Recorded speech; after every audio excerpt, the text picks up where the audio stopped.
ಕೃಷ್ಣ ನಾಯಕರು ಮೂಲ ಜೆಡಿಎಸ್ ನಿಂದ ರಾಜಕಾರಣ ಆರಂಭ ಮಾಡಿದ್ದಾರೆ. ಚಿಕ್ಕಣ್ಣ ಅವರು ಕೂಡ ಅನುಭವಸ್ಥರಿದ್ದಾರೆ.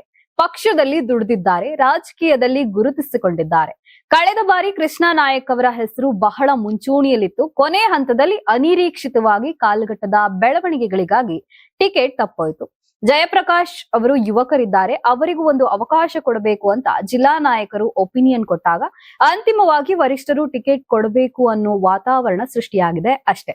ಕೃಷ್ಣ ನಾಯಕರು ಈ ಪಾರ್ಟಿಗಾಗಿ ಸಂಘಟನೆಯಲ್ಲಿ ಕೆಲಸ ಮಾಡ್ತಿದ್ದಾರೆ, ಚೈತನ್ಯ ತುಂಬಿಸುತ್ತಿದ್ದಾರೆ. ನೊಂದವರಿಗೆ ಚಿಕ್ಕಣ್ಣನವರು ಕೂಡ ಸಂಘಟನೆ ಮಾಡಿ ಕೆಲಸ ಮಾಡ್ಲಿ ಅಂತ ಈ ಪಕ್ಷದ ವತಿಯಿಂದ ಕಾರ್ಯಕರ್ತನಾಗಿ ನಾನು ಆಶಿಸುತ್ತೇನೆ, ಹೀಗಂತ ಜೆಡಿಎಸ್ ಯುವ ಘಟಕದ ರಾಜ್ಯಾಧ್ಯಕ್ಷ ನಿಖಿಲ್ ಕುಮಾರಸ್ವಾಮಿ ಹೇಳಿದ್ರು. ಯಾರಾಗ್ತಾರೆ ಎಂಎಲ್ಎ ಅಭ್ಯರ್ಥಿ 2028 ಶೀಘ್ರದಲ್ಲೇ.